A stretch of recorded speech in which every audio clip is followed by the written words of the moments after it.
Hi, everyone. Welcome to Healing Connection, where we can be a supporting light for better mental health. This is Angela. And this is Crystal. Today, we have Rita Laulman with us for an exclusive interview to share her story and words of wisdom. Welcome, Rita. Thank you, Angela and Crystal. It's great to be with you guys this morning. We're so happy that you could join us today. Before we get started, let's learn a little bit about Rita. So Rita is a strategic interventionist life coach who has spent over 3 decades in mission work, counseling youth and family, couples and singles. She is also a trainer and speaker with the John Maxwell team, licensed brain health trainer with Amen Clinics, and neuroencoding specialist. She holds several certifications in psychology, HR, and Christian counseling. After having faced several challenges in life with health and restarting her life in a new country, her passion became clear to empower the next generation, live a life of impact, and be a lifelong learner. Wow, I've always found your story inspiring. Would you be able to share with us some of the obstacles you were met with and how you overcame them?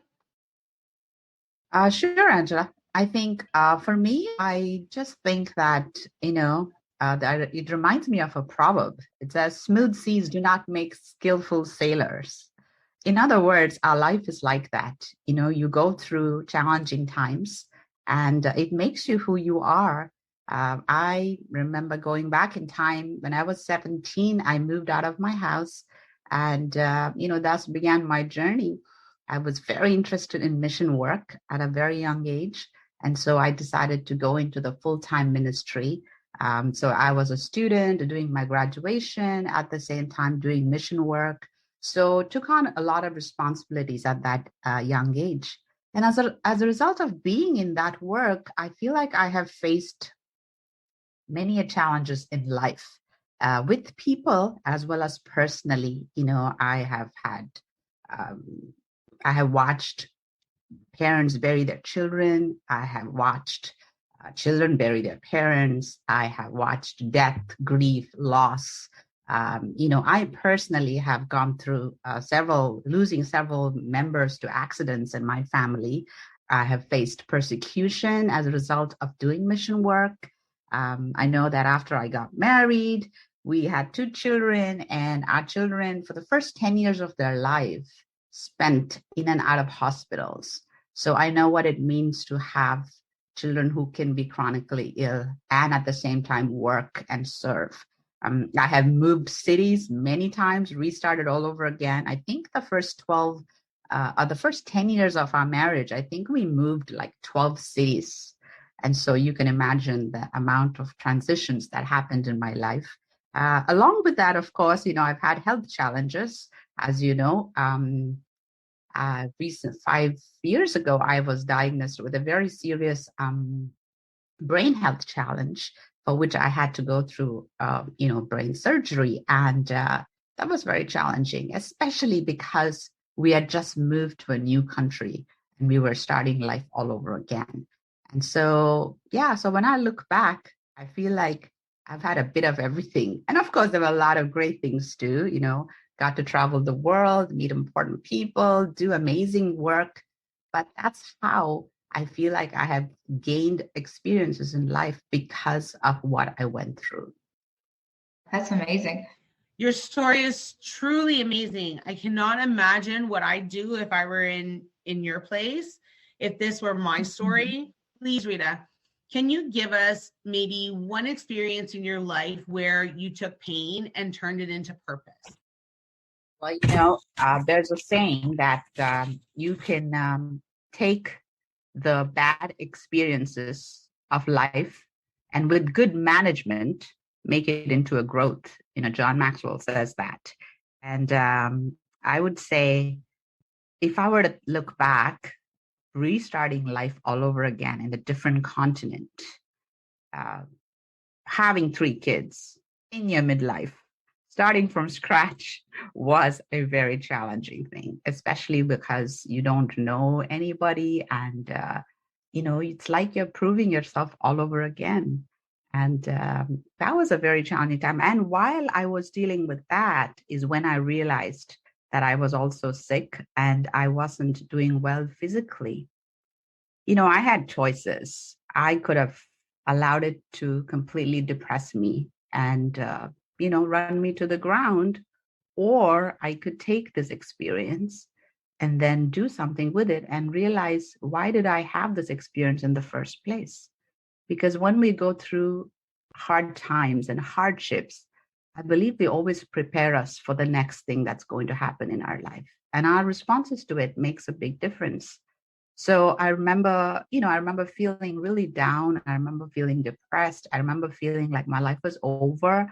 I remember feeling very disappointed because I'm an ambitious person. I like to do things. I like to dream. I like to live life. And then having realized that you're going to have limitations now, I mean, you may not even be alive. That was very challenging. But, I had to take stock of it because when bad things happen to us, it can be a distraction or it can be attraction to do something better. And that's when I decided that I'm going to actually, use this time to learn and grow. And I decided to go for training, to become a coach, to become a trainer. I have had lots of coaching experiences, past few decades of my life, but to be formally trained so I can actually help more people. And that kept me distracted from pain because, when you have chronic illness, you have to face pain every single day. And it may not necessarily show on the outside, but you know that you're facing it. And so I had to find things to distract myself. I had to figure out, I had to take one day at a time. And I had to celebrate every small victory that came my way. It could be that I was able to sit through my whole class without, having to feel flustered. That was a small victory. It was that I was able to go and maybe give a speech somewhere. That was a small victory. And so everything that I did, I had to celebrate and be grateful for it, which then allowed me to keep going. So I got, and then of course the pandemic hit. That was another, setback, but I decided to use that time to educate myself even more. So I got like 4 different certifications during that time. And I began that I can actually help people with the knowledge that I have now, because not only do I have the knowledge, but I also have the experience now because I know how it feels. I know how it feels to be anxious. I know how it feels to be having that depressive feeling. I know how it feels to be moody. I know how it feels to have physical pain and still be able to work.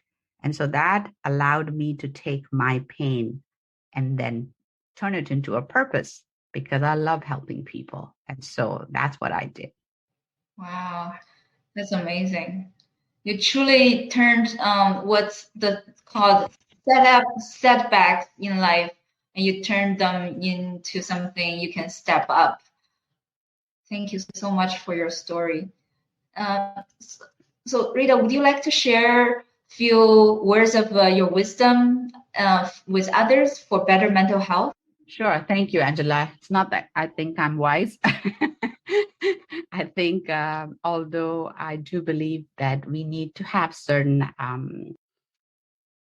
goals that we live by, certain values that you want for yourself, because nobody else is going to determine your life. You are responsible for yourself, no matter what situation you're in. And I think for me, there are a few things that I decided are going to be very important in my life. The first one is faith. Of course, I'm a person of faith. I deeply believe it's faith that has got me to the hardest times in life. It's faith that keeps me going because I don't know the future. And it's faith that keeps me connected to God because I know that I couldn't have done it on my own. It allows me to rely on my faith. So that's very important. Secondly, is of course friends and family. Very important for you to surround yourself with people who will encourage you. You know, we have relationships, we have bad news happening all around us, we have things that can pull us down.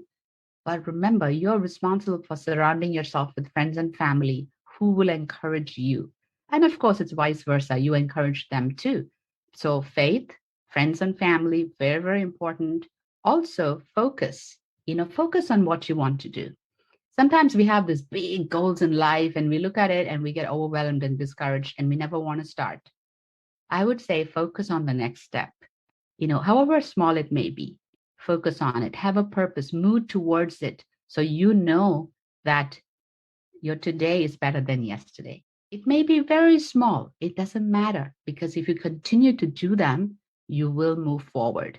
And then while doing it, have fun along the way. So if you notice, it's all F. So it's faith, family, friends, focus, and fun.